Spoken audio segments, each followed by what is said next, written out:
Nesta aula vamos falar de limites e continuidade aplicada a funções com várias variáveis e vamos perceber qual é que é a adaptação e o que é que continua igual. Sendo que o conceito de limite continua a ser o mesmo, mas tem que ser extrapolado para mais variáveis.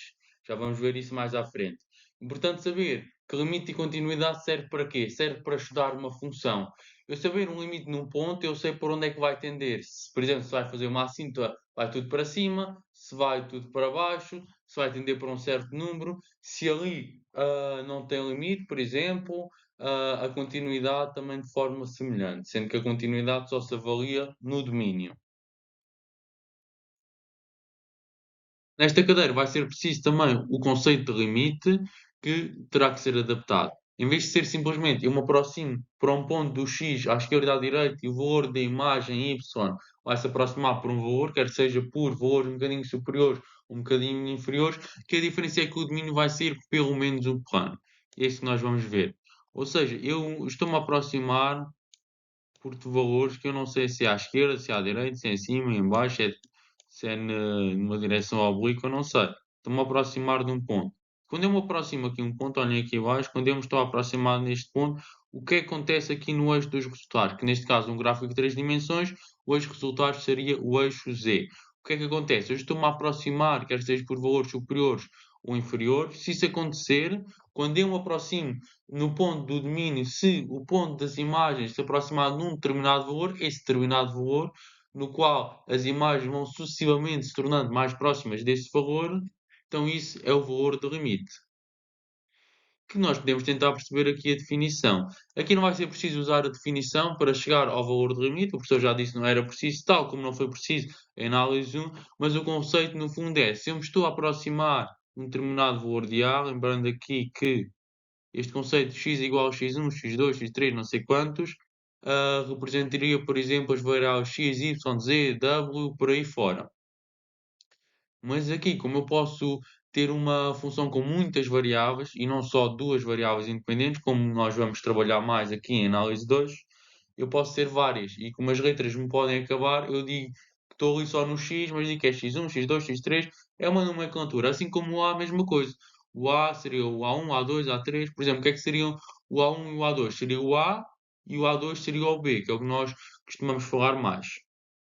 Então, se eu tiver um valor delta que é positivo e é superior a uma distância dos valores x até ao ponto, portanto, valores x nos quais eu me vou aproximar até ao ponto, tenho ali um delta hum, em que eu, ao aproximar-me desse ponto, o que é que vai acontecer? Eu vou ter um epsilon que aí já vai corresponder às imagens. Esse epsilon vai ser sempre superior à diferença entre o valor da imagem e o limite. O que é que significa isto? Que por muito próximo que eu possa ter os valores deste limite, eu sei que vou ter sempre o valor epsilon vai ser sempre superior. E por isso este epsilon vai ter uma correspondência com o delta. Se usássemos a definição, teríamos que encontrar uma correspondência. No fundo, isto significa que as imagens vão se aproximar cada vez mais, porque vai haver sempre um epsilon que é um bocadinho superior às várias imagens que eu posso ter cada vez mais próximas deste L, que seria o valor do limite. Agora, se não houvesse uma correspondência, ali iria dar que o epsilon seria menor que a tal diferença. E não seria verdade. Ou seja, não havia um padrão de aproximação para esse determinado elo. Repetindo mais uma vez, quando eu tenho várias variáveis, a aproximação ao ponto do domínio não é só pela esquerda e pela direita. Pode ser de infinitas formas, como nós temos aqui nesta imagem, aqui à nossa direita. Infinitas formas, infinitas direções e sentidos. Infinitas formas significa que eu não me estou a aproximar como se fosse aqui uma reta, aqui à esquerda e à direita. Significa que eu me posso aproximar de um ponto por retas, independentemente do sentido que seja, mas também por curvas. Posso me aproximar por uma parábola, uma curva S seria de um grau superior a 2, ou por outro tipo de expressão, ou seja, por uma função qualquer que eu posso passar ali naquele ponto. A regra é sempre passar naquele ponto, já vamos ver isso mais à frente. E é o que diz aqui este teorema, e portanto, se eu tiver um limite por restrição, no fundo eu faço uma substituição numa variável para uma determinada função, ou seja, estou-me a aproximar no ponto por uma determinada reta ou curva e obrigatoriamente tem que passar naquele ponto, que é o que nós vamos ver agora a seguir. Vamos agora este exemplo, aqui na função à esquerda, na função da direita, temos uma coisa semelhante, em que o ponto 00 não pertence ao domínio da função, mas eu posso fazer um limite, posso me aproximar, neste caso, por infinitas direções, sentidos, formas, ou seja, por vários tipos de curvas e retas. E o que é que eu vejo aqui? Quando eu me estou a aproximar, aqui na função da esquerda, me estou a aproximar do ponto 00, em todos os sentidos, eu estou a aproximar com o valor de imagem da função 1. Tenho ali à esquerda, à direita, em cima e em baixo 1. Depois, ali nos sentidos, na direção oblíqua, que são outros sentidos que eu posso tomar. Na oblíqua, vindo daqui para aqui, a oblíqua vindo daqui para aqui, baixo ali para cima, tudo mais. Não é exatamente um, mas é muito próximo de um. Isto é só para mostrar este exemplo em que o limite a existir tem que ser exatamente igual. Já na função da direita, não. Eu vejo que aqui é um em cima, logo aqui à esquerda é menos um. Portanto, obrigatoriamente, o limite não vai ser exatamente igual. Quando eu faço uma restrição por reta, estou a fazer um limite direcional, em que basicamente substituo uma equação numa das variáveis, podendo ser uma ou mais. No caso de eu só ter duas variáveis, só vou poder substituir numa delas, para depois ficar com o limite na outra variável. Então faço isto. Digo que, neste caso, o y é igual a mx menos a mais b, e substituo isso ali no y. E obtenho isto aqui. Isto é só uma representação teórica. Então eu vou substituir logo direto. E só no final depois eu faria o limite x a tender para A. Sendo que o A e o B é a representação para A, o ponto do eixo do x, e B, o ponto do eixo dos y. E neste caso é uma reta, mas eu posso me aproximar, por exemplo, por uma parábola, que é o que eu tenho aqui em baixo. Tenho ali o grau 2. E funciona ali da mesma maneira. Também posso aproximar-me por este tipo de retas, x igual a zero, y igual a zero, poderia ser igual a outro ponto qualquer, mas aqui a regra é sempre as retas ou parábolas, ou seja, que tipo de curva for, tem que passar sempre num ponto. Se não passar num ponto, não faz sentido. Se eu não vou aproximar, se eu não vou passar naquele ponto por aquela reta onde eu estou a restringir o limite, então não faz sentido fazer essa avaliação. Assim, temos aqui algumas notas a ressaltar, que é o seguinte: o cálculo do limite por restrição pode ser feito por qualquer retas, de qualquer forma, qualquer direção, desde que passe no tal ponto indicado. Este tipo de limite só me permite dizer se há limite, ou melhor, só me permite dizer se não há limite. Porque se me der limite para duas retas diferentes, se o limite for o mesmo, eu não posso concluir nada. Porquê? Porque o limite tem que ser o mesmo para todas as retas, infinitas retas. Agora, se eu fizer o limite por duas retas diferentes e o valor do limite for diferente, já digo que não há limite. Portanto, o limite direcional, o limite por restrição, é só para dizer que não há limite. Senão nada podemos concluir. E obviamente nós só fazemos isto quando não conseguimos obter o limite apenas por uma substituição direta. Substituir valores. Suponhamos que eu quero fazer o limite desta função para o ponto 00. Eu posso fazer, por exemplo, um limite por restrição, substituir o x pela reta x igual a zero. Substituir ali por zero. Muito simples. Fica zero, zero ao quadrado é zero, e zero ao quadrado é zero. Ou seja, ficaria menos y ao quadrado sobre y ao quadrado, que seria menos 1. Portanto, se eu obtenho aqui o limite igual a menos 1, significa que se o limite existir tem que ser menos 1 por qualquer direção, qualquer sentido e pela aproximação por qualquer reta, curva, etc. Por qualquer função. Então agora faço por outra reta, y igual a zero. E eu vejo aqui que não me dá menos 1, dá 1. Se este limite é diferente do limite anterior, então eu sei que não há limite. Porque o que é que isso significa? Que depende da curva segundo a qual nos aproximamos. Segundo uma curva, ou uma reta, ou qualquer tipo de função, que me permite aproximar do ponto, a partir de uma delas me dá um valor de limite, e se eu me aproximar a partir de outra forma me dá um limite totalmente diferente, então eu concluo que não há limite, porque teria que ser sempre igual para todos. Outra forma de fazer limite são os limites iterados sucessivos. Ou seja, eu tomo primeiro um limite segundo uma das variáveis, neste caso aqui o y, e depois, obtendo esse limite, depois é que faço segundo a outra variável. Vamos ver aqui exemplos. Tem que esta função, 2x menos y sobre x mais 3y. Eu vou tomar aqui primeiro o limite para y atender para zero. Eu estou a fazer o limite para 0, 0. Primeiro y tende para zero, para a variável y. Obtive isto. Foi simplesmente ali uma substituição direta. Eu substituí o y por zero na função. Obtive 2x sobre x. E agora vou tomar o limite de x a tender para zero desta expressão. Isto seria uma indeterminação, que era a 2 vezes zero sobre zero. Mas como eu ali posso cortar o x com x, está ali tudo a multiplicar, vai ficar 2. Então o limite de x a tender para zero de 2 é literalmente 2. Não depende de x, é 2. Já aqui em baixo eu posso fazer ao contrário. Eu posso começar pelo x e depois é que eu faço o limite pela variável y.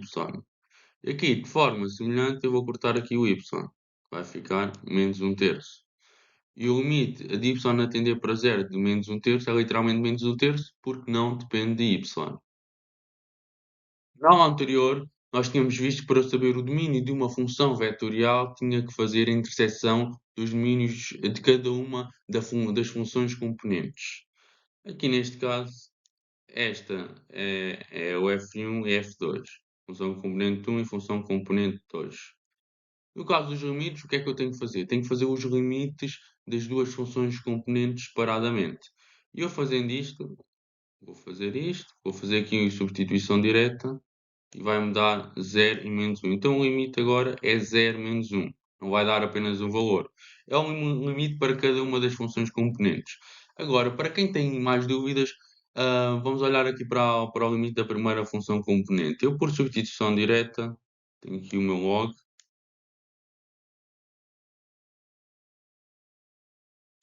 de 1. Porquê logo de 1? Porque substituí o x por 0. Aqui não há y, não vou substituir ali o 1 em nada. Se eu substituir ali o x por 0, fica 0 mais 1, que é 1. Um log, para os matemáticos e físicos, quando não tem ali mais nada, no fundo é o ln. Se o log de base é. E o que é um logaritmo? Qualquer logaritmo. O resultado é o valor que eu teria que elevar aqui à base. Se a base é E, é um valor que eu tenho que elevar ao E para dar 1. Se a minha base não é zero, então eu posso elevar qualquer número a zero e o resultado vai ser exatamente 1. Portanto, vai ser 0. Se o ao E elevar zero, isso vai ser exatamente 1. O resultado é ali aquele expoente. Ok?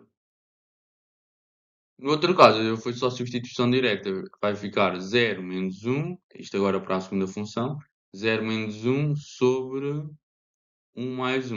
Então vai ficar menos 1 meios. Alguns conceitos que vêm também na análise 1, temos aqui, por exemplo, este teorema, em que se eu tiver um ponto interior da função, ou seja, que pertence ao seu domínio, e um ponto de fronteira, que é um ponto que já não pertence ao domínio, mas que eu posso ter pontos à volta que pertencem, que não pertencem ao domínio. E se eu tiver aqui, por exemplo, tenho aqui o xy, seria ali o domínio. No caso de uma função que tem um gráfico de 3 dimensões, eu tenho aqui uma bola aberta. Este é o ponto que já não pertence, mas ali à volta tenho pontos que não pertencem e que pertencem. É como, por exemplo, quando eu tinha em análise 1, é quando tinha um domínio, por exemplo, de menos 1. Isto era menos 1, este aqui era 1. Mas o domínio era assim, menos 1, 1.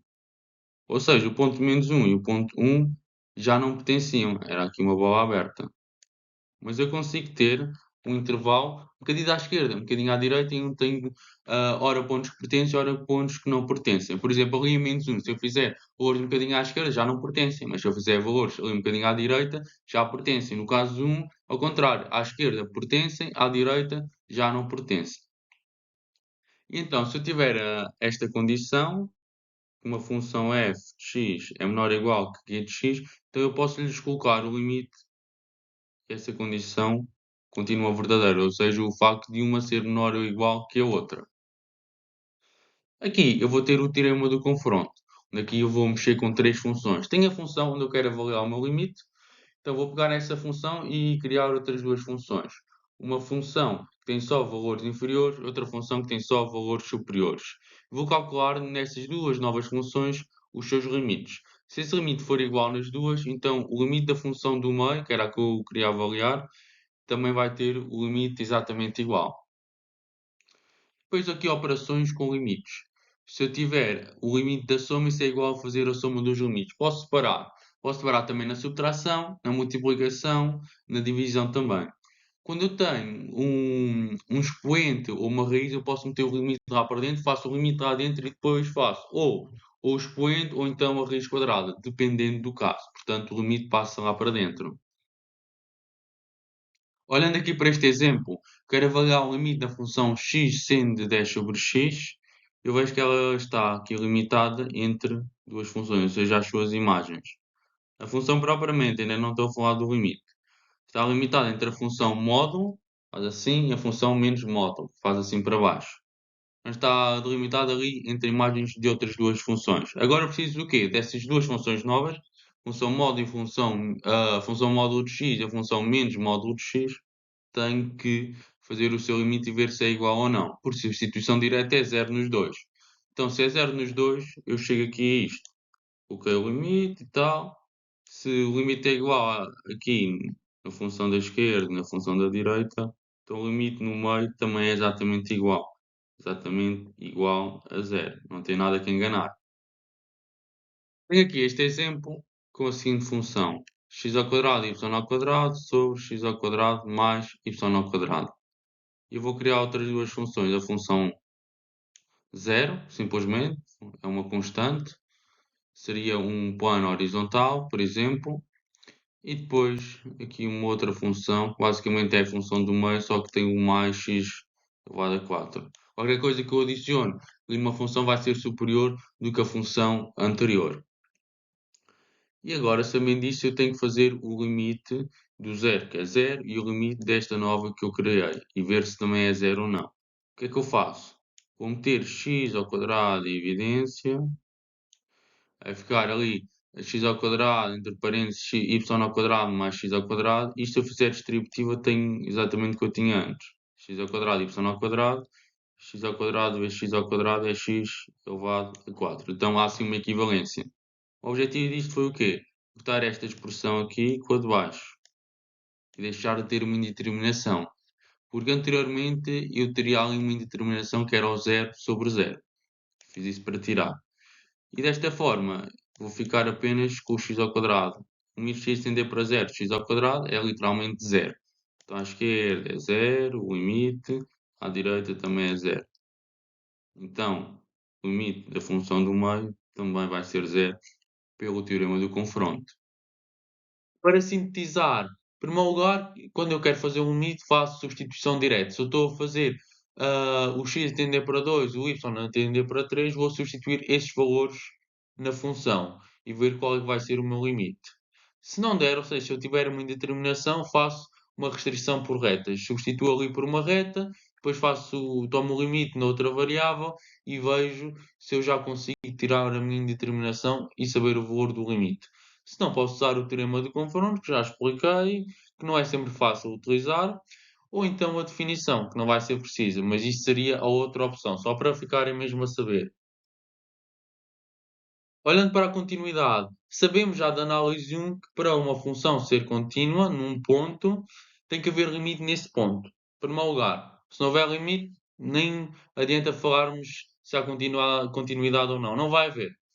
Agora, se esse limite existir, o valor do limite tem que ser igual à imagem da função naquele ponto. Portanto, se eu souber a imagem da função naquele ponto, tenho um limite com um valor que é diferente, então sei obrigatoriamente que a função não é contínua nesse ponto.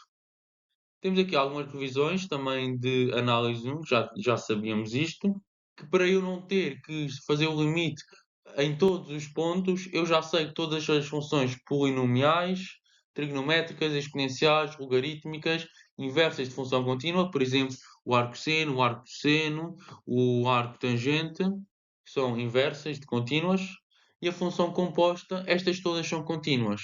eu basta justificar assim. Para todos aqueles pontos onde esta função está definida por este tipo de expressão, já sei que vai ser contínua. Além disso, tenho um teorema em que me diz que as operações de multiplicação, soma, subtração e divisão de funções contínuas entre funções contínuas têm como resultado uma função contínua. Olhamos aqui para este exercício, que é uma função definida por ramos, que toma esta expressão se não for o ponto 0, 0, e toma esta imagem da função se for o ponto 0, 0. Quero saber se é contínuo ou não.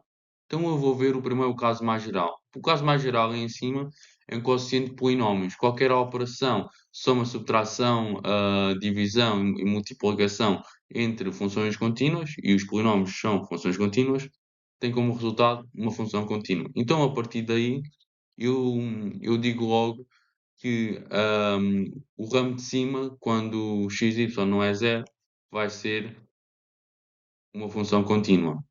Já em baixo eu não sei, só tenho ali a imagem da função. Para haver continuidade, eu preciso de duas coisas.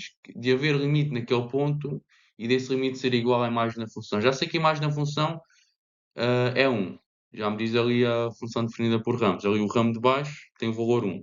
Significa que o limite tender para 0, 0 tem que se aproximar de 1. Então, para isso, vou fazer o limite com a expressão que eu tenho em cima. Porque a expressão que está diferente de 0, ao se aproximar de 0, 0, também tem que ter o valor 1 para que haja continuidade.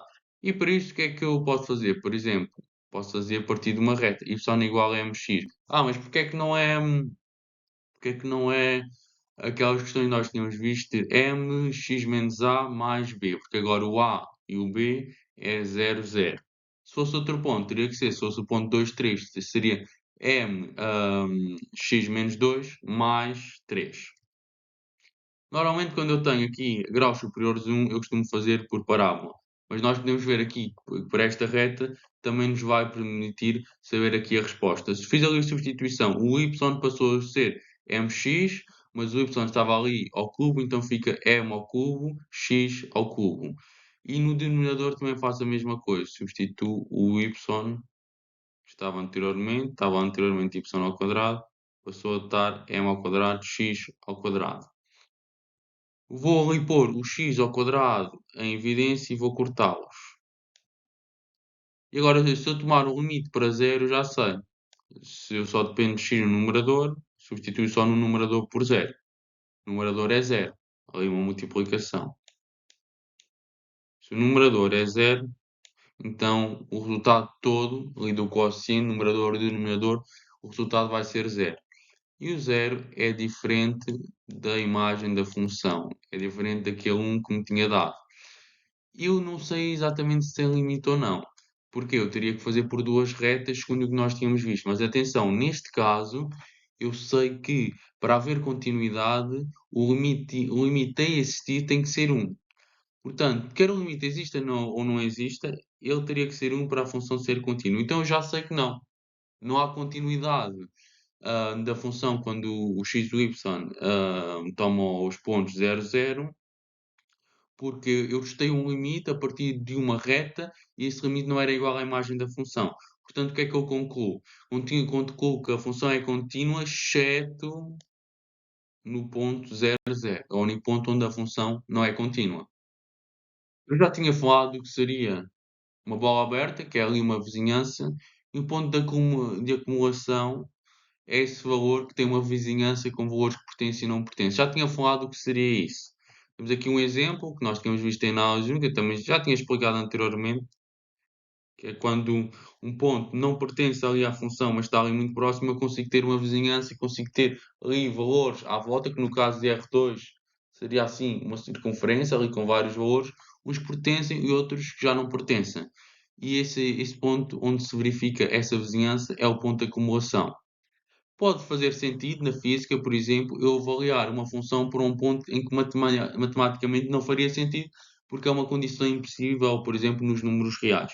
Então eu crio uma função por ramos em que, quando eu tenho esse ponto de XY ou de mais variáveis onde eu estou a querer avaliar, esse ponto agora já pertence à função e tem um determinado valor. Teria que saber o seu limite para saber que valor é que ele toma como imagem. Então, tenho a função original, mas adiciono um ramo em que tem o valor da função, olhando para um ponto em que antes já não fazia sentido matematicamente olhar, mas agora estou a criar esta parte para eu testar algo que fisicamente pode fazer sentido avaliar.